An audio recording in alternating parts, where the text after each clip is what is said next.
Good evening to all of you. Good evening, sir. Good evening, sir. Good evening, sir.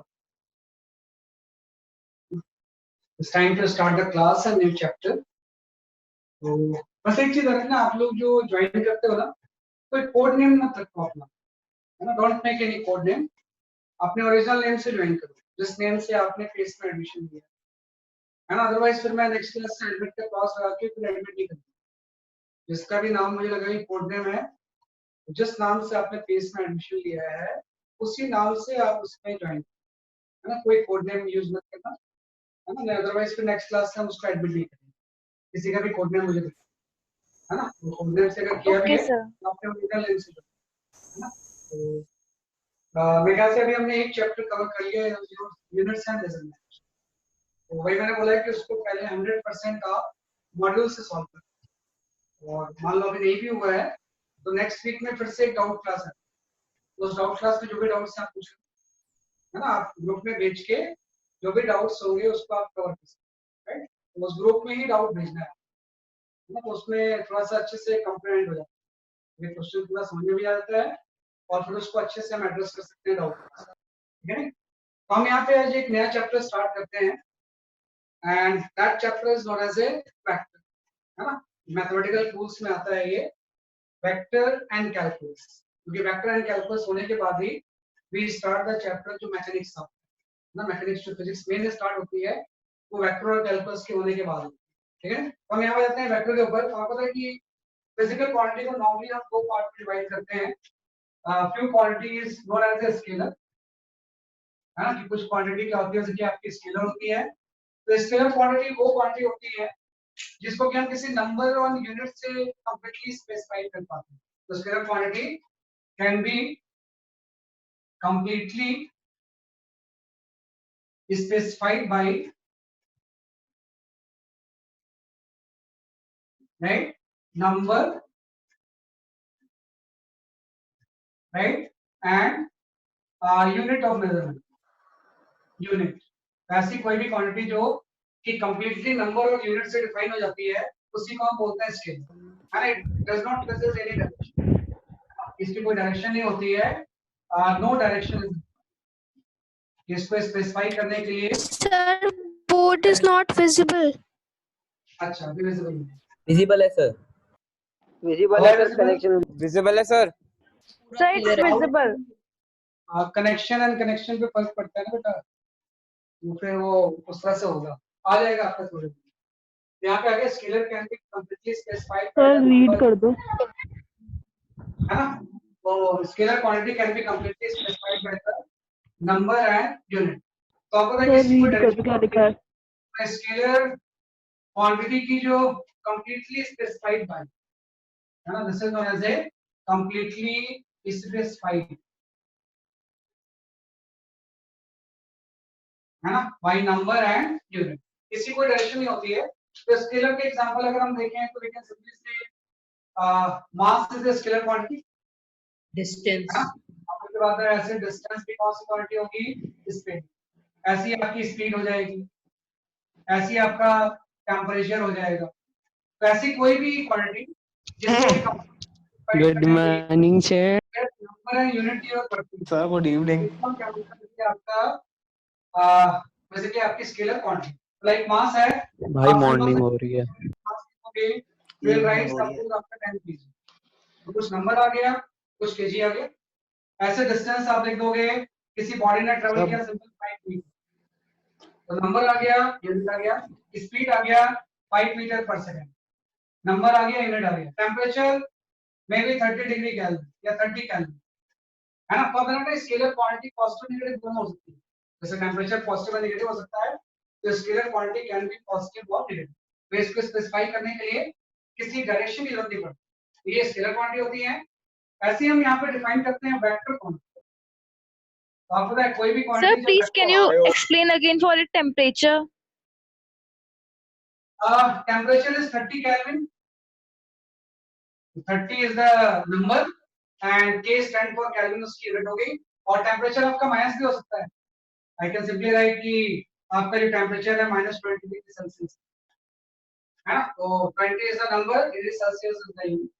तो temperature या कोई भी scalar quantity जो है वो नेगेटिव भी हो सकती है ना। But sir, it varies from place to place. हाँ, varies from place to place, लेकिन उसकी कोई डायरेक्शन नहीं होती है ना।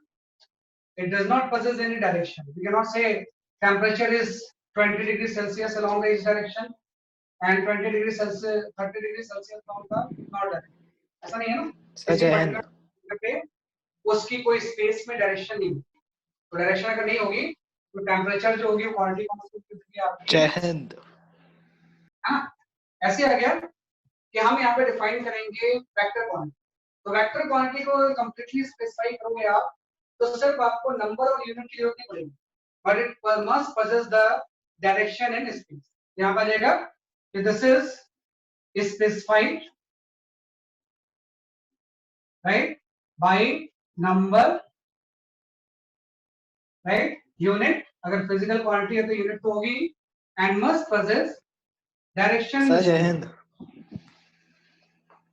must possess direction in space, है ना। कि कोई भी अगर वेक्टर क्वांटिटी है तो उसमें कुछ नंबर भी होगा, कुछ उसका यूनिट भी मेजरमेंट होगा और उसके स्पेस में कोई डायरेक्शन भी होगा। लेकिन सिर्फ इसी केस में कोई क्वांटिटी वेक्टर नहीं होती, number unit and direction space से नहीं होती है, but it must follow also, ये इंपॉर्टेंट चीज है, also it must follow rules for vector, follow rules for vector algebra, है ना। ये पढ़ेंगे ये वेक्टर अलजेब्रा जो है सिंपल अलजेब्रा से बिल्कुल डिफरेंट होता है। तो ऐसी कोई भी क्वांटिटी अगर वेक्टर अगर हो रही है तो उसके लिए कुछ चीजों की जरूरत है। It must possess the some number, unit, direction in space, और ऑब्वियसली बात है ये रूल्स ऑफ वेक्टर अलजेब्रा को भी फॉलो करता है ना। अगर कोई क्वांटिटी ऐसी है कि रूल्स ऑफ वेक्टर अलजेब्रा को फॉलो नहीं कर रही है तो वो क्वांटिटी बेसिकली वेक्टर नहीं होगी। तो स्केलर वेक्टर में ये बेसिकली क्या हो गया, बेसिकली आपका डिफरेंस। तो आपको पता है वेक्टर के एग्जांपल क्या जानते हैं? वेक्टर के एग्जांपल में we can Velocity. Sir, velocity, displacement, हाँ, weight, velocity, force displacement, also, weight. Acceleration. displacement, force। Sir, weight also. Velocity होगी, डिस्प्लेसमेंट होगी या फोर्स होगा, तो ये जो क्वांटिटी होगी क्वांटिटी कौन सी हो जाएगी आपकी वेक्टर, राइट। तो इससे यहाँ पे थोड़ी सी कंफ्यूजन आती है। बच्चे वैसे सब कुछ जानते हैं कि ये सारी क्वांटिटी स्केलर होंगी, ये क्वांटिटी जो सारी होंगी वो क्या होगी, इसकी आपकी वेक्टर होगी।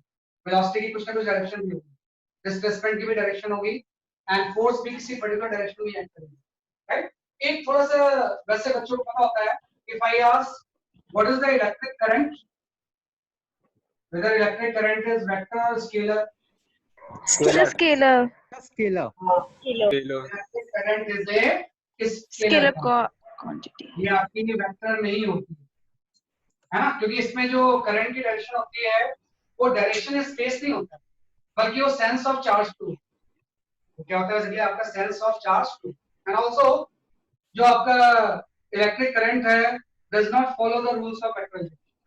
इलेक्ट्रिक करंट जो होती है ये इसलिए स्केलर है क्योंकि ये रूल्स ऑफ वेक्टर अलजेब्रा को फॉलो नहीं करती, राइट। तो इलेक्ट्रिक करंट के बारे में थोड़ा सा ध्यान रखना आपको, ये बाकी चीजों के बारे में क्लियर कट में आइडिया होता है, ये वेक्टर है, ये स्केलर है, और लेकिन इलेक्ट्रिक करंट जो होती है ये जो क्वांटिटी होती है स्केलर होती है। इसलिए स्केलर होती है क्योंकि it does not follow the rules for vector algebra. हां, ये वेक्टर अलजेब्रा के रूल को अगर फॉलो नहीं कर रही है तो ये क्वांटिटी कौन सी होगी, इसलिए आपकी स्केलर। तो ये तो स्केलर एंड वेक्टर हो गया। इसके बाद हम आते हैं कि किसी भी वेक्टर को हम रिप्रेजेंट कैसे करें। जो नेक्स्ट चीज आती है that is the representation of a vector. We discuss about representation of vector, है ना। कि कोई भी अगर वेक्टर क्वांटिटी है तो हाउ डू वी रिप्रेजेंट, इसको रिप्रेजेंटेशन करने के जो बेसिक मेथड होंगे वो कौन से होते हैं। तो रिप्रेजेंटेशन ऑफ मेथड जो होते हैं ये दो तरह के होते हैं। एक तो मेथड होता है इसको हम बोलते हैं सिंबॉलिक, है ना, कि एक जो मेथड होगा that method is known as a symbolic, और दूसरा जो होता है सेकंड मेथड इज ग्राफ, है ना, कि जो दूसरा मेथड होगा that method is known as a graph. तो दो तरह के आपके मेथड होंगे, एक तो आपका सिंबॉलिक हो जाएगा, दूसरा क्या हो जाएगा ग्राफिक। तो सिंबॉलिक का मतलब सिंपल सा है कि कोई भी अगर वेक्टर क्वांटिटी होगी तो उसके ऊपर हम एरो लगा देंगे, है ना। तो जब भी ये एरो लगा देंगे तो ये आपका वेक्टर क्वांटिटी कुछ नहीं। अगर स्केलर है तो एरो लगाने की जरूरत नहीं है। अगर फोर्स वेक्टर है तो फोर्स के ऊपर हम एरो लगा देंगे तो ये फोर्स वेक्टर हो जाएगा। लेकिन क्या करना, ये एरो जस्ट सिंबल है, इसके एरो का मतलब ये नहीं कि फोर्स वेक्टर लगेगा। ये जस्ट किसी भी क्वांटिटी के ऊपर जब हम उसको वेक्टर रिप्रेजेंट करना चाहते हैं तो उसके ऊपर एक एरो लगा दें। ऐसे ही अगर वेलोसिटी वेक्टर है तो वेलोसिटी के ऊपर हम एरो लगा देंगे। अगर एक्सेलरेशन वेक्टर है तो एक्सेलरेशन के ऊपर हम एरो लगा देंगे। तो ऐसी कोई भी क्वांटिटी जो कि वेक्टर होती है उसको सिंबॉलिकली हम कैसे शो करते हैं, एरो लगा। और भी मेथड्स होते हैं लेकिन ये मेथड यूजुअली ज्यादा यूज करते हैं। इसके ऊपर हम क्या पुट कर देंगे, बेसिकली आपका एरो। ऐसी ग्राफिकल है ना। तो ग्राफिकल में थोड़ा सा ध्यान रखना, if I have to represent 5 Newton force, 5 Newton force at along right northeast direction, northeast direction। अगर मुझे ये रिप्रेजेंट करना है कि 5 Newton force act along the northeast direction, हाँ, तो इसको मैं ग्राफिकली कैसे शो करूंगा कि 5 Newton force act along the northeast direction। मैं क्या करूंगा, यहाँ पे जस्ट इस तरह से ग्राफ बना, है ना। आपको पता है ये डायरेक्शन हो जाएगी आपकी नॉर्थ, ये आपको हो जाएगा ईस्ट।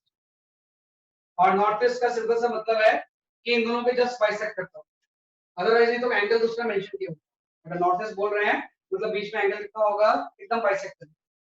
तो 5 Newton force act around the north east direction.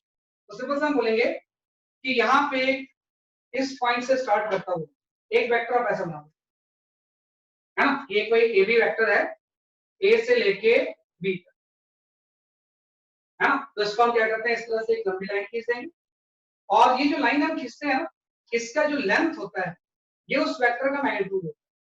जैसे मैंने बोला अगर ये ए से बी की तरफ जा रहा है तो आई विल सिंपली राइट कि this is the A B vector, है Sir? ए बी वेक्टर कहां तक एक्ट कर रहा है, बी से लेके। Hello, sir. हाँ बोलो बेटा। Sir, actually, sir, I just attended your class, sir, of sir gravitation wala, sir. हाँ Sir, sir, how is it possible, sir? There's double class of physics today. Double class of physics कैसे हो रही है?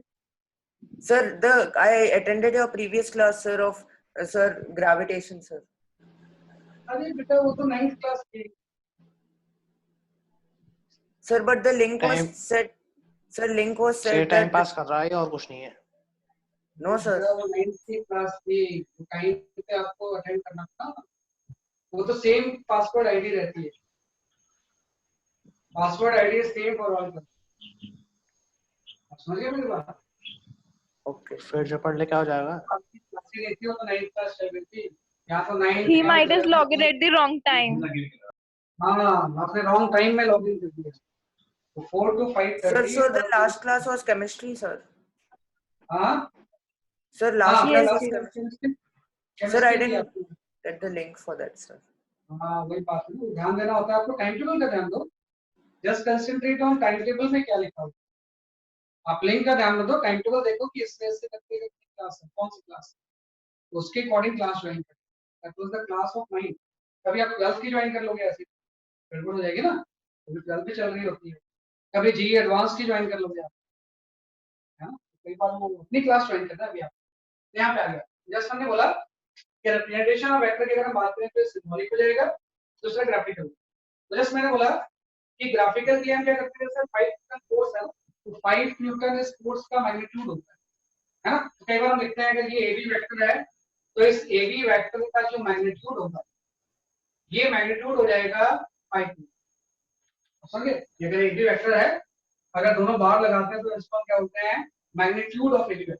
Magnitude of AB vector क्या हो जाएगा, 5 Newton. और किसी भी वेक्टर के मैग्नीट्यूड का मतलब होता है इस लाइन की लेंथ। हम यहाँ पे लिख सकते हैं length of line, length of line represent magnitude, represent magnitude.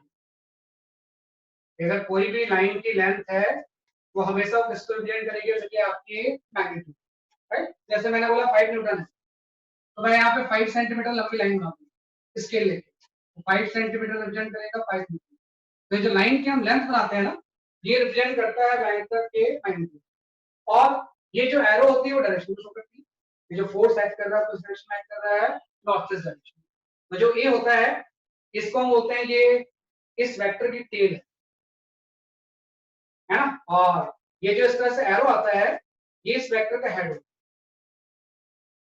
है ना। तो जो वेक्टर की डायरेक्शन होती है फ्रॉम टेल टू हेड होती है, फ्रॉम ए टू क्या हो जाएगा, बी हो जाएगा, राइट। और जो इसकी लेंथ होती है ये हम रिप्रेजेंट करते हैं मैग्नीट्यूड, कि ये जो लेंथ है इसको रिप्रेजेंट करती है 5 मीटर। तो हमेशा वेक्टर का सिंबॉलिक को जस्ट एरो लगा देते हो, जब उसको आप एक्चुअली प्लॉट करते हो तो इस तरह से हमें एरो सुना देते हो।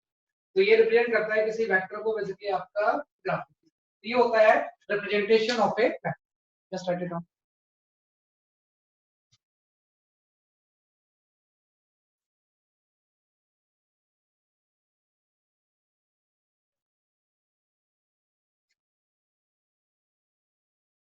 क्या करें इसके बाद हम आते हैं जो मेन चीज आपको आज सीखनी है। ये सब चीजें तो हम कई बार जानते भी हैं, आपको जो मेन चीज यहाँ पे सीखनी है आज, यू हैव टू अंडरस्टैंड सबसे पहली जो चीज फिजिक्स में यूज होगी वेक्टर की, that is the resolving of a vector, है ना। बार बार मैं फिजिक्स का वर्ड यूज करूंगा कि इस वेक्टर को आप रिजॉल्व करें। पहली जो चीज हम यहाँ पढ़ते हैं resolving, right, of a vector, है ना। पहले जो चीज पढ़ते हैं we study the resolving of a vector. Vector को आपको क्या करना है, बेसिकली आपका रिजॉल्व। अब रिजॉल्व करने का मतलब क्या होता है ये आपको समझना है कि what is the meaning of किसी वेक्टर को हम रिजॉल्व करना। वेक्टर को रिजॉल्व करने का मतलब होता है कि टेकिंग, राइट, हम सिंपल से ऐसा बोल सकते हैं projection of a vector, projection of a vector on an axis, on an axis is called its component, its component, है ना। Projection of a vector on an axis is called its component, and method of finding component, right, is called resolving, is called resolving, है ना। तो ये resolving का मतलब कि projection of a vector on an axis is called its component and method of finding the component is called resolving। इसी चीज को हम क्या बोलते हैं, इसलिए आपका रिजॉल्विंग। तो वही बात है, प्रोजेक्शन का मतलब आप समझना, प्रोजेक्शन का मतलब जस्ट सिंपल सा ऐसा है कि मैंने यहाँ पे कोई एक्सिस ऑफ रेफरेंस बना ली, x axis Y axis, right, और यहाँ पे एक कोई वेक्टर है, दिस इज अ वेक्टर, है ना। इस तरह से आपको कोई वेक्टर है, this vector is suppose to,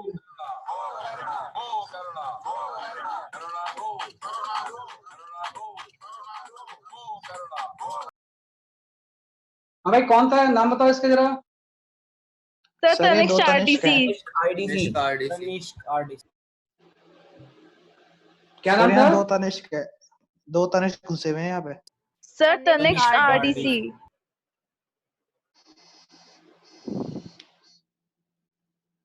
meeting वो तो लॉग भी शायद कर असली चुका हूँ, वाला है। मीटिंग में लॉग भी कर चुका हूँ वैसे भी। सर ये 2.5 साल तो शायद असली है, शायद। No sir. हाँ भाई कौन तनिष्क हो आप। सर आप रीनेमिंग डिसेबल कर दो। हेलो हेलो सर, वो हाँ? कोई मेरा नाम से कोई और आ गया सर। सर मेरे नाम से सर रीनेमिंग डिसेबल कर दो। सर ये जो दूसरा आदित्य गुप्ता है सर। सर रीनेमिंग डिसेबल कर दो प्लीज। सर ये मेरे नाम से कोई घुसा हुआ है।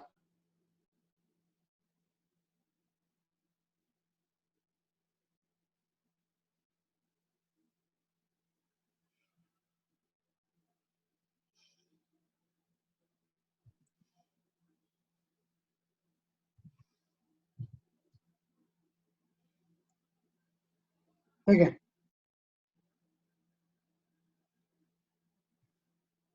Now the remaining is disabled.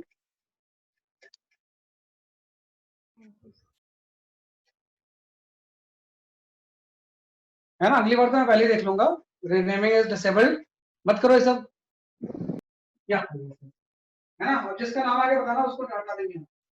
rename नहीं Okay, करना. sir. क्या करना. जैसे मैंने बोला ये सब सीरियस टॉपिक है बेटा. ये वेक्टर नहीं आया फिर तो आप भूल जाओ आईटी वगैरह पढ़ना. इसमें अननेसेसरी किसी को डिस्टर्ब नहीं करना. Projection of a vector on an axis is called as component and method of finding the component is called as resolve. Resolving का मतलब ये हो जाएगा कि जैसे ये कोई वेक्टर है, इस वेक्टर का जो लेंथ होगा वही इसका मैग्नीट्यूड हो जाएगा. तो इसका मैग्नीट्यूड मैं a ले लेता हूँ, सिंपलिसिटी के लिए a ले लेते हैं. तो भाई a वेक्टर का जो मैग्नीट्यूड है ये एरो हटाती है a, इसकी लेंथ को रिप्रेजेंट कर रहा है. अब प्रोजेक्शन का मतलब क्या हो गया ना कि इसके टिप से हम यहाँ पे एक परपेंडिकुलर ड्रॉ करते हैं. हाँ, प्रोजेक्शन का मतलब होता है इसके टिप से हम यहाँ पे क्या ड्रॉ कर रहे हैं, परपेंडिकुलर. तो ये जो लेंथ आता है ये एक नया वेक्टर आता है. इसी वेक्टर को हम बोलते हैं इस वेक्टर का कंपोनेंट, और इसको मैं नाम देता हूं this is known as a ax vector. ऐसे ही इसका मैं यहाँ पे अगर एक परपेंडिकुलर ड्रॉ करूं तो ये एक वेक्टर आ जाएगा and this vector is known as a a1. है ना, तो a का हमने x एक्सिस से प्रोजेक्शन लिया तो x आ गया, और a का हमने y एक्सिस से प्रोजेक्शन लिया तो उसको हम क्या बोलेंगे a1. तो इसी चीज को हम बोलते हैं कंपोनेंट. तो सिंपल सा मैं यहाँ पे बोलूंगा कि जो यहाँ पे ax वेक्टर है ना, this is the x component of a. ये क्या हो जाएगा इसलिए आपका x component of a vector. Sir, component means? जो x एक्सिस पे इसका प्रोजेक्शन है ax, इसको हम क्या बोलेंगे x component of a vector a. ऐसे ही यहां पे लिखूंगा ay, तो ay जो हो जाएगा this is known as a y component of a. Vector की बड़ी इंपॉर्टेंट प्रॉपर्टी होती है कि हम वेक्टर को दो कंपोनेंट में स्प्लिट कर सकते हैं. कि अगर ये कोई वेक्टर है तो इसका ये जो कंपोनेंट होगा वो x कंपोनेंट हो जाएगा, और ये जो कंपोनेंट होगा ये क्या हो जाएगा, जैसे आपको y कंपोनेंट. किसी को हम ये बोल सकते हैं कि दिस इज हॉरिजॉन्टल कंपोनेंट, और ये क्या हो जाएगा जैसे आपको वर्टिकल. वही चीज है, वेक्टर को जब हम उसके कंपोनेंट में स्प्लिट करते हैं तो इसी मेथड को हम क्या बोलते हैं, जैसे आपका रिजॉल्व. कि हर वेक्टर को उसके डिफरेंट कंपोनेंट में हम स्प्लिट कर सकते हैं, और वो जो मेथड होता है that method is simply known as a resolve. अब एक चीज आ गया कि जैसे ए वेक्टर सर एक बार दोबारा समझा दो. बेटा जैसे ये कोई ए वेक्टर है, आपने यहाँ पे एक परपेंडिकुलर ड्रॉप किया. ऑब्वियस बात है परपेंडिकुलर जब ड्रॉप करोगे तो एक नया वेक्टर यहाँ पे आ जाएगा. प्रोजेक्शन का मतलब शैडो होता है. जैसे ये वेक्टर है, इसका परपेंडिकुलर ड्रॉप करेंगे तो ये x आ जाएगा. तो जो ax होगा इसको हम बोलते हैं x कंपोनेंट ऑफ इस a वेक्टर का x कंपोनेंट. और जब y एक्सिस पर परपेंडिकुलर ड्रॉप करेंगे तो जो ay होगा इसको हम क्या बोलेंगे, y कंपोनेंट ऑफ. तो हर वेक्टर को उसके कंपोनेंट्स में हम स्प्लिट कर सकते हैं, और उसी प्रोसेस को हम क्या बोलते हैं, जैसे आपका रिजॉल्व. तो जब भी किसी वेक्टर को उसके कंपोनेंट में हम स्प्लिट करते हैं तो वो जो मेथड होता है उसी को हम बोलते हैं रिजॉल्विंग ऑफ ए वेक्टर. अब एक चीज आगे, Excuse me, sir. Sir, what is the meaning of component? Component का मतलब उसका पार्ट जिससे मिलके वो वेक्टर बने हुए हैं. Okay, sir. Thank you. Component जो मतलब होता है उसका पार्ट जिसके इससे मिलके वो वेक्टर बना हुआ है. तो वेक्टर की ये प्रॉपर्टी होती है कि उसको अलग अलग कंपोनेंट में आप डिवाइड भी कर सकते हैं, और बाद में उसको हम क्या कर सकते हैं, मर्ज भी कर सकते हैं. हाँ, ऐसा स्केलर में नहीं होता. वी कैन नॉट से x component of a temperature, y component of a temperature. लेकिन हम ये बोल सकते हैं फोर्स का x कंपोनेंट एंड फोर्स का क्या हो जाएगा कि आपका y. अब ये चीज आ गई कि अगर ये a वेक्टर है तो इसका मैग्नीट्यूड आपने a ले लिया, तो मैं ये निकालना चाहता हूँ इसका जो x कंपोनेंट होगा उसका मैग्नीट्यूड कितना होगा, या इसका जो y कंपोनेंट होगा इसका मैग्नीट्यूड कितना होगा. तो इसके लिए मैं सिंपल सा ट्रिग्नोमेट्री यूज करूंगा. जस्ट ट्रिग्नोमेट्री हम इसमें यूज करेंगे कि भाई इसका मैग्नीट्यूड की वैल्यू क्या होगी. सिंपल सा आपने ये बोला कि ये आपका कोई axis of reference, x axis, y axis, और ये आपका कोई वेक्टर है ना. तो आपने बोला कि यहां से मैंने परपेंडिकुलर ड्रॉप किया तो ये आपका ax है ना, और यहाँ पे अगर मैंने परपेंडिकुलर ड्रॉप किया तो ये जो चीज आ गई क्या आ गई, बेसिकली आपकी ay. है ना, और ये एंगल आपको थीटा दिया हुआ है। ये जो ए वेक्टर है x एक्सिस से एंगल कितना बना रहा है, जैसे कि आपका थीटा। तो मैं बोलूंगा अगर मुझे यहाँ पे x का मैग्नीट्यूड निकालना है, प्लस में लिख दूंगा कि भाई इसमें इस ट्रायंगल में अगर मैं cos थीटा ले लूं, है ना, तो cos थीटा की वैल्यू क्या हो जाएगी, बेस अपॉन हाइपोटेनस। तो यहाँ पे आपका आ जाएगा ये ax बाई a, है ना। ऐसे इस ट्रायंगल में अगर मैं साइन ले लूं तो यहाँ साइन थीटा की वैल्यू आ जाएगी, साइन थीटा की वैल्यू आ जाएगी ay बाई a, भाई cos थीटा आ जाएगा बेस अपॉन हाइपोटेनस, और जो आपका साइन थीटा होगा वो आ जाएगा परपेंडिकुलर अपॉन हाइपोटेनस। सबको पता है कि अगर ये लेंथ है ही है तो ये भी लेंथ है ही, इसी को पैरेलली हम यहाँ ले लेंगे परपेंडिकुलर अपॉन हाइपोटेनस। यहाँ से x कंपोनेंट का मैग्नीट्यूड, इसके x कंपोनेंट का जो मैग्नीट्यूड होगा ax, उसकी वैल्यू हो जाएगी 1, और इसका जो y कंपोनेंट होगा उसका मैग्नीट्यूड हो जाएगा a sin, है ना। तो ये इंपॉर्टेंट चीज है कि भाई किसी भी वेक्टर को हम उसके कंपोनेंट में स्प्लिट करें। a का x कंपोनेंट ax है, ax का मैग्नीट्यूड a cos थीटा होगा, ax का ay एक कंपोनेंट है, ay की वैल्यू क्या हो जाएगी a sin थीटा। तो सिंपल सा आपको ये याद रखना है, जहां से एंगल बनता है जिस एक्सिस, उस एक्सिस के अलावा cos कंपोनेंट है, और दूसरी साइड पे परपेंडिकुलर डायरेक्शन में क्या आ जाएगा, जैसे कि आपका sin कंपोनेंट। तो हमेशा आपको आना चाहिए कोई भी वेक्टर का अगर मैग्नीट्यूड a है तो a cos थीटा ax होगा, और a sin थीटा की वैल्यू क्या हो जाएगी, ये आपकी a1। तो इसी को हम बोलते हैं किसी भी वेक्टर को इसके कंपोनेंट में स्प्लिट, राइट। अब एक चीज समझते हैं कि जैसे आप पूछ रहे थे ना कंपोनेंट का मतलब क्या है, क्वेश्चन जो था वो ये था, what is the physical meaning of component. ये आपका मतलब ये था कि what is the physical meaning of A component. Physical meaning of component का मतलब ये होता है कि जैसे मैंने क्या किया ना, यहाँ से एक स्टोन थ्रो किया, ये मेरा एक्स एक्सिस है और ये वाई एक्सिस है, और यहाँ से मैंने कोई स्टोन थ्रो किया विद सम वेलोसिटी, और ये एंगल थीटा है ना। मैंने क्या किया, किसी एंगल पे किसी स्टोन को थ्रो किया with some velocity vector v, और कितने एंगल पे थ्रो किया, वैसे कि आपकी थीटा। अब अगर आपसे कोई पूछे कि वेलोसिटी तो आपने थीटा एंगल पे थ्रो किया है, हॉरिजॉन्टल डायरेक्शन में इस वेलोसिटी का क्या इफेक्ट, आपसे पूछा जाएगा कि हॉरिजॉन्टल डायरेक्शन में इस वेलोसिटी का क्या इफेक्ट है। तो मतलब ये होगा कि इस वेक्टर के हॉरिजॉन्टल कंपोनेंट की हम बात करते हैं, वर्टिकल डायरेक्शन में इसका क्या इफेक्ट है, तो हम किसकी बात कर रहे हैं, वेक्टर के वर्टिकल कंपोनेंट। तो हम निकाल सकते हैं अगर आपसे कोई पूछे इस वेलोसिटी का हॉरिजॉन्टल कंपोनेंट क्या होगा, तो मतलब मैं बात कर रहा हूँ vx, है ना, vx की। तो जो vx का मैग्नीट्यूड होगा सिंपल हम लिख सकते हैं कि जहां से एंगल बनता है वहां पे कौन सा कंपोनेंट आ जाएगा, cos, और इसका वर्टिकल कंपोनेंट भी आ जाएगा, इसको हम बोलेंगे v1, है ना। तो जो vy का मैग्नीट्यूड होगा वो आपका v sin थीटा हो जाएगा। तो हमेशा कोई भी वेक्टर होता है तो उसका पर्टिकुलर डायरेक्शन में हम इफेक्ट निकाल सकते हैं, और उसी इफेक्ट को हम क्या बोलते हैं, जैसे कि आपका कंपोनेंट, राइट। तो जहां से एंगल बनता है वहां पे cos आ जाएगा, और उसकी परपेंडिकुलर डायरेक्शन में उसको हम क्या बोलते हैं, जैसे कि आपका sin। और ये जो कंपोनेंट है जो कि परपेंडिकुलर डायरेक्शन में, इसी को हम बोलते हैं rectangular component. This component is known as a rectangular component. भाई सर रेक्टेंगुलर कंपोनेंट क्यों बोलते हैं? परपेंडिकुलर है, इसलिए परपेंडिकुलर जो कंपोनेंट्स होते हैं ना उसी का हम क्या बोलते हैं, रेक्टेंगुलर कंपोनेंट, है ना। जो परपेंडिकुलर डायरेक्शन में कंपोनेंट आ गए ax and y perpendicular, right. तो ये जो कंपोनेंट होते हैं called as the rectangular component. Sir, all Right. components are perpendicular. हाँ हाँ, ax है ay है, इस दोनों में एंगल तो 90 डिग्री है, ये वाला एंगल 90 डिग्री, ये ax है और ay है, दोनों के बीच एंगल कितना है, उसकी आपका 90 है ना। तो इसको हम क्या बोलते हैं, रेक्टेंगुलर या ऑर्थोगोनल कंपोनेंट, बात देखिए होती है। तो सिंपल सा आपको ये जानना है किसी वेक्टर का जिस एक्सिस का एंगल बन रहा है वहां पे उसका cos कंपोनेंट आ जाएगा, और उसके परपेंडिकुलर डायरेक्शन में कौन सा कंपोनेंट आ जाएगा, जो कि आपका sin।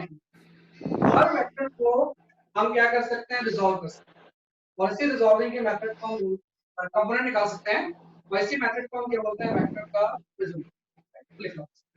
तो वेक्टर में सबसे पहली चीज आपको रिजॉल्व करनी है, you must know how to resolve a vector को रिजॉल्व करना है। तो फिजिक्स में बार बार यूज सर मेरे नाम से कोई आदित्य गुप्ता है, उसका माइक ऑन है और सब मुझे प्राइवेटली लिख रहे हैं कि please switch off my mike. तो सर आप क्या उसे बोल दें या फिर उसे निकाल दें अगर वो कोई और ही है तो? नहीं बेटा मत करो ऐसे। सर झूठ बोल रहा है, ये है मेरे नाम तो घुसा हुआ। नहीं करो ऐसा।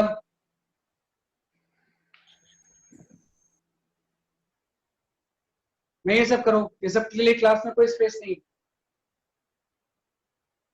है ना। इस दिन भर हम ये सब प्रॉब्लम सॉल्व करते रह जाएंगे, ये सब नहीं करो।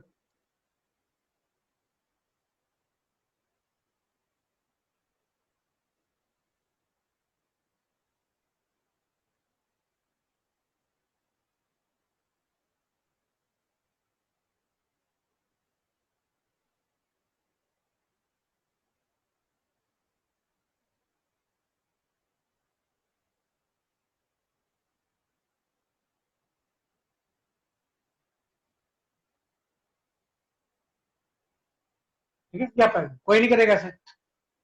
हाँ, यहाँ पे जस्ट हमने इस तरह से बात की है, इसी को हम बोलते हैं रेक्टेंगुलर या ऑर्थोगोनल कंपोनेंट। राइट, तो जस्ट आपको किसी वेक्टर को रिजॉल्व करने आना चाहिए।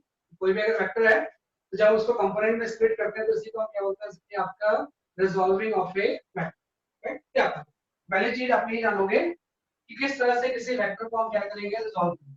हर केस में ऐसा आएगा, जैसे मैं अगर आपसे बोलूं कि इस केस में कोई इस तरह से ब्लॉक है, हाँ भाई इस तरह से आपने कोई बॉडी रख ली, राइट, और ये कोई ब्लॉक है, इसके ऊपर हम कोई फोर्स लगा, F force, F is the vector, और इसका वर्टिकल से जो एंगल है वो थीटा है। हाँ, फोर्स का वर्टिकल से जो एंगल है वो क्या है, कि आपका थीटा है। इसी एंगल पे फोर्स लगा दो। तो अगर इस फोर्स के भी दो कंपोनेंट्स होंगे, एक तो इसका हॉरिजॉन्टल कंपोनेंट हो जाएगा एफ, और एक इसका वर्टिकल कंपोनेंट क्या हो जाएगा, तो आपका एफ। कि कभी भी किसी वेक्टर को हम दो कंपोनेंट में क्या कर सकते हैं, इसी को हम बोलते हैं एक्स कंपोनेंट, और ये क्या हो गया, वाई कंपोनेंट। तो अगर मैं आपसे पूछूं what is the magnitude of the FX, FX का मैग्नीट्यूड क्या हो जाएगा, cos थीटा। नहीं है क्योंकि आप थीटा वर्टिकल से, वहां पे थीटा वर्टिकल, यहाँ पे एफएक्स की वैल्यू क्या जाएगी, एफ sin। जहां से एंगल बनता है वहां पे, और यहाँ से जो एफ वाई की वैल्यू होगी ये आपकी हो जाएगी cos थीटा। ध्यान रखना इसमें कि कोई भी वेक्टर जिस एक्सिस से एंगल बनाता है उस एक्सिस पे उसका कॉस कंपोनेंट है, और उसके परपेंडिकुलर डायरेक्शन में जो कंपोनेंट आता है वो क्या आता है, जैसे आपका साइन। तो एफ एक्स इक्वल टू हो गया एफ साइन थीटा, और एफ वाई इक्वल टू क्या हो गया, जैसे आपका है फोर्स। अगर आपको इस फोर्स की वजह से इसका हॉरिजॉन्टल मोशन निकालना है तो we concentrate only on the horizontal component, और अगर आपको इसका वर्टिकल कंपोनेंट निकालना है तो we concentrate on the vertical. तो दोनों को हम स्प्लिट कर देते हैं। भाई जो भी फोर्स का इफेक्ट है उसको दो डायरेक्शन में जब स्प्लिट करते हैं तो उसी चीज को हम क्या होता है, जैसे कि आपका रिजॉल्विंग ऑफ ए वेक्टर के रिजॉल्विंग का।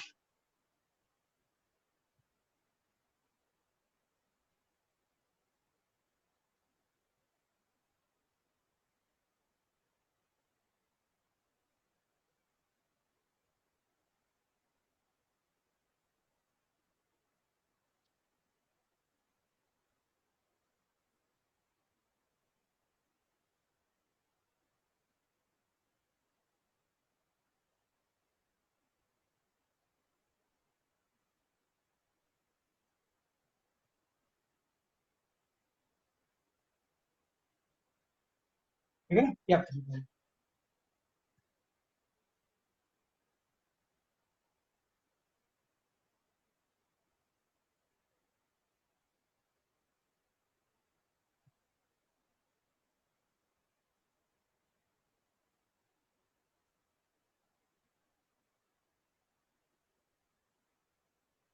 This is the method of resolving A vector.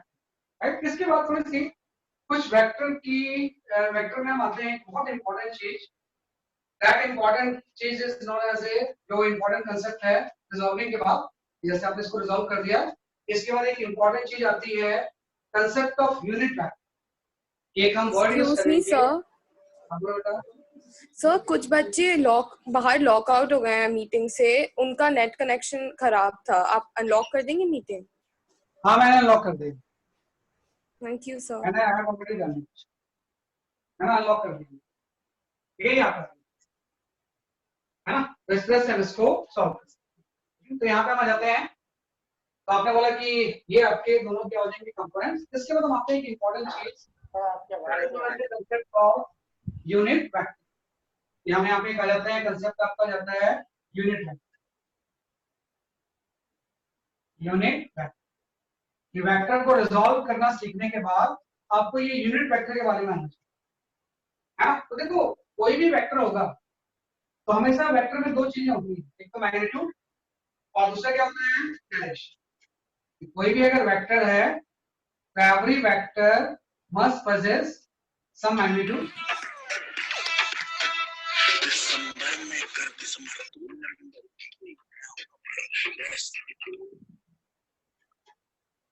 Sir ये आदित्य गुप्ता है, मेरे नाम से एंटर हो गया। हाँ सर, ये येलो आइकन वाला सर गाने बजा रहा है सर। मैंने Sir, the पार्टिसिपेंट्स पे देखा सर, person- येलो आइकन वाला येलो वाला आइकन है सर। आदित्य गुप्ता येलो आई।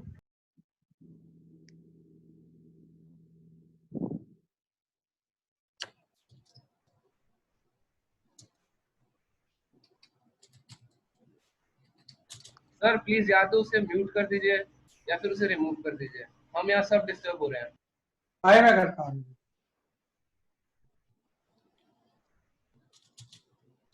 सर ये कोई मेरे नाम से एंटर हो गया। आए कर दिया। येलो आइकन वाला है सर, येलो आइकन वाला सीधा है।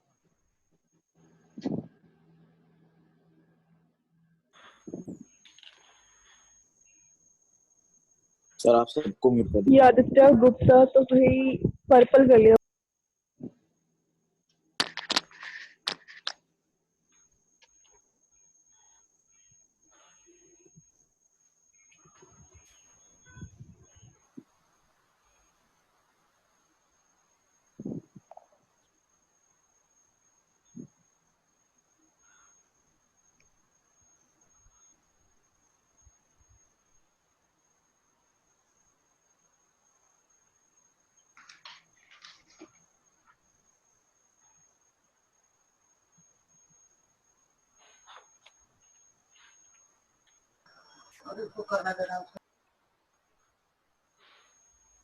मैं फिर म्यूट फॉर ऑल कर दूंगा, ज्यादा होगा तो, है ना। क्या करें कि कोई भी अगर वेक्टर है, वेक्टर में दो चीजें होंगी, एक तो मैग्नीट्यूड होगा एंड दूसरा क्या होगा उसके आपका डायरेक्शन, है ना। दो चीजें होती है, मैग्नीट्यूड भी होता है एज वेल एज क्या होता है डायरेक्शन होता है। जैसे मैंने बोला कोई भी वेक्टर ए है ना, तो इस ए वेक्टर का मैग्नीट्यूड कुछ भी हो सकता है ना। मे बी अगर हम ए वेक्टर के मैग्नीट्यूड की बात करें तो इट कैन बी एनीथिंग, है ना, कि कोई नहीं कि कुछ डिफरेंट यू, ये कुछ भी हो सकता है, 5 10 नंबर कोई भी हो सकता है, एनी नंबर। इसका जो मैग्नीट्यूड होगा या फिर कोई भी नंबर हो सकता है। और ऑब्वियस बात है ये जो एरो है इसको रिप्रेजेंट करना होगा इसकी डायरेक्शन, ये वेक्टर की कुछ ना कुछ क्या होगी इसकी आपकी। Sir, please can you explain it again? कोई भी वेक्टर जो होगा ना बेटा, उस वेक्टर का एक तो मैग्नीट्यूड होगा और मैग्नीट्यूड कोई भी नंबर हो सकता है, 5 6 7 कोई भी नंबर, और उस वेक्टर में क्या होगी कुछ डायरेक्शन भी, है ना। लेकिन एक स्पेशल वेक्टर है उसको हम बोलते हैं यूनिट वेक्टर, है ना। एक स्पेशल वेक्टर हम पढ़ते हैं, that vector is called as a unit vector. Unit vector is a dimensionless vector, dimensionless vector of magnitude of unit magnitude, or yeah, of magnitude of 1, of magnitude 1. Its only purpose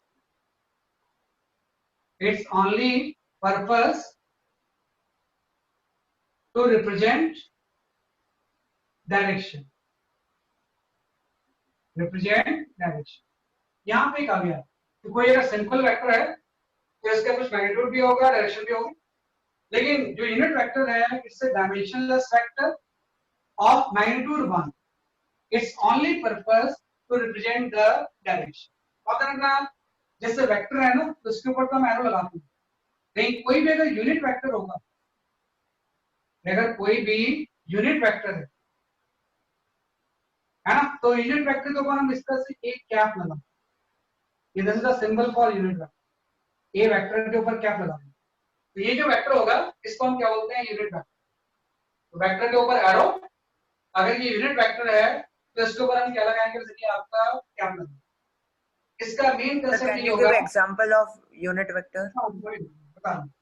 unit vector के ऊपर क्या लगा देंगे, एक। तो जो unit vector होगा इसकी मेन प्रॉपर्टी ये होगी कि जब मैं यूनिट वेक्टर का मैग्नीट्यूड निकालूंगा, वेक्टर का मैग्नीट्यूड तो कुछ भी हो सकता है, 5 6 7 10 एनीथिंग, लेकिन यूनिट वेक्टर है तो उसका मैग्नीट्यूड हमेशा क्या होगा, 1। यूनिट वेक्टर का मैग्नीट्यूड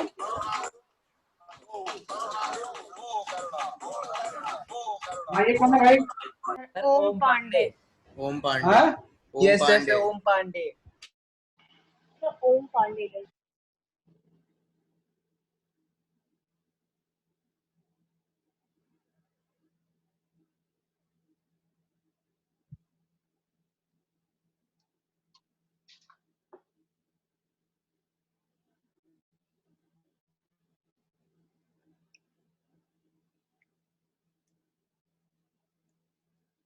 क्या नाम बताया आपने,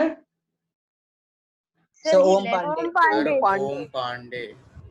He left the meeting. Sir meeting left कर दी सर उसने। सेम बच्चे पढ़ नहीं देंगे। नहीं नहीं पढ़ने देंगे, कैसे नहीं पढ़ने देंगे। सर जिसने ठीक है, अभी क्या बोला बोला? वो भी यही है। हाँ यस सर, सो जो अभी बोल रहा है वो भी यही है। सर एक ही बच्चा है, बाबा नेम चेंज कर रहा है अपना। Yes sir. So दो Aditya Guptas है, one of them is real, one of them is fake. The real one has the blue thing, sir but the किसी ने मेरे से वो करा, yeah, मेरे so नाम जो से ये करा। बोल रहा है ये वही बंदा तो है। ये सही है।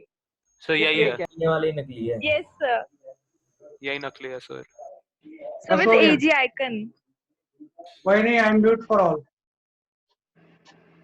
हाफ एन आवर के बाद करूंगा, फिर पूछ लेना आप क्वेश्चन। तो आप कर लिया है ना, जस्ट सुनो फिर आप, है ना। इसका तो एक ही ऑप्शन है कि इसको सब कुछ यहाँ पे आ गया। तो जस्ट आपने बोला कि unit vector is a dimensional aspect of magnitude 1, its only purpose to represent direction। तो ऑब्वियसली बात है, अगर यूनिट वेक्टर कोई है तो जो a कैप का मैग्नीट्यूड होता है ये हमेशा किसके इक्वल हो जाएगा, 1 के। किसी वेक्टर का मैग्नीट्यूड 1 से कुछ डिफरेंट हो सकता है, लेकिन यूनिट वेक्टर का मैग्नीट्यूड हमेशा किसके इक्वल होगा, समझिए आपके 1। अब एक चीज है कि हम ये यूनिट वेक्टर निकालेंगे कैसे, कि how to find out the unit vector. तो ऐसा रखना कि जब भी आप यूनिट वेक्टर निकालते हो, ए कैप है ना, ए के ऊपर कैप लगाएंगे तो उसका क्या होता है, यूनिट वेक्टर। तो जो आपका ए कैप होता है ये होता है वेक्टर, है ना। आप होता है अगर ये कोई वेक्टर है तो इसका कुछ मैग्नीट्यूड भी होगा एज वेल एज क्या होगा, इसका डायरेक्शन भी होगा। तो किसी भी वेक्टर को उसके मैग्नीट्यूड से जब हम डिवाइड कर देंगे तो जो टर्म आता है उसी को हम क्या बोलते हैं कि आपके यूनिट। तो जब भी आप यूनिट वेक्टर लिखोगे तो यूनिट वेक्टर लिखने का सिंपल सा कांसेप्ट हो जाएगा कि वेक्टर को उसके मैग्नीट्यूड से हम क्या करते हैं कि आपका वेक्टर, इसमें मैग्नीट्यूड एंड डायरेक्शन दोनों होंगे। जब हम मैग्नीट्यूड से डिवाइड करेंगे तो उससे डायरेक्शन बच जाएगी, मैग्नीट्यूड तो कितना हो जाएगा कि आपका 1। तो यूनिट वेक्टर निकालने का ये तरीका कि a cap is equal to क्या हो जाएगा, a vector divide by its magnitude.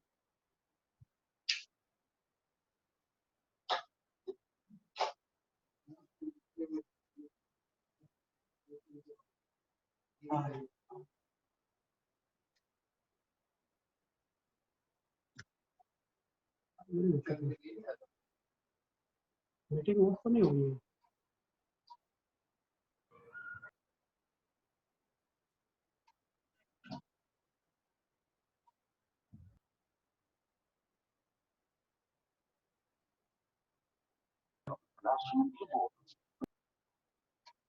ठीक है।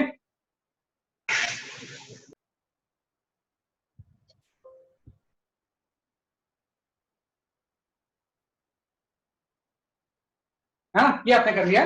तो जो ए वेक्टर है this is the vector divide bye इसका क्या हो जाएगा मैग्नीट्यूड, है ना, कि ये आपका यूनिट वेक्टर का जस्ट हमने बात कर दी। अब यूनिट वेक्टर का मतलब क्या आप समझना कि जस्ट ऐसा होता है कि अगर आपने कोई वेक्टर इस तरह से ले लिया कि ये आपका कोई वेक्टर है ना, तो वेक्टर का क्या होता है इसकी लेंथ कुछ भी हो सकती है 5 6 anything, it can have any magnitude.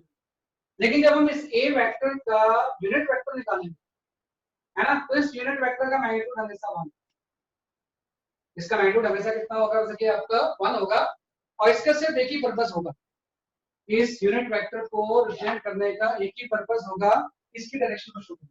तो हम बोलेंगे direction of A cap, direction of A cap is along A vector.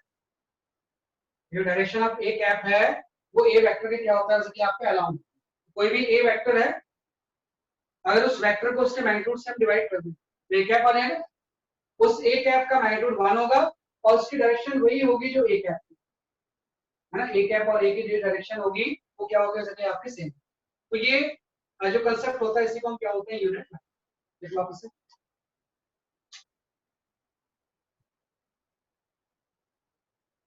Sir A cap की वैल्यू 1 कैसे होगी? जो यूनिट वेक्टर है ना बेटा, जैसे आपने बोला ये कुछ 5 इंटू वेक्टर है तो 5 से दोबारा डिवाइड कर दोगे तो 5 5 तो कैंसिल हो गया तो 1 ही बच जाएगा। सर -1 भी तो हो सकती है बेटा मैग्नीट्यूड कभी नेगेटिव नहीं होता है ना, पर सर Magnitude ऊपर हमेशा वाला क्या होता है? वेक्टर तो नेगेटिव में हो सकता है। हाँ वेक्टर नेगेटिव हो सकता है, जैसे मैंने बोला कोई वेक्टर है 5 5 मैं बोलता हूँ कि ये सपोज कोई अभी डिस्कस करेंगे भाई, अगर माइनस होगा भी ना, मान लो ये चीज -1 आती भी है तो जब नॉट लगाएंगे तो पॉजिटिव होगा। Okay sir. और डायमेंशनलेस इसलिए है क्योंकि आपने ए और इसको डिवाइड कर दिया ना, तो जो डायमेंशन एक ही है उसके मैग्नीट्यूड की डायमेंशन ही होगी। अगर ये न्यूटन है ये वाला चीज भी क्या होगा, न्यूटन।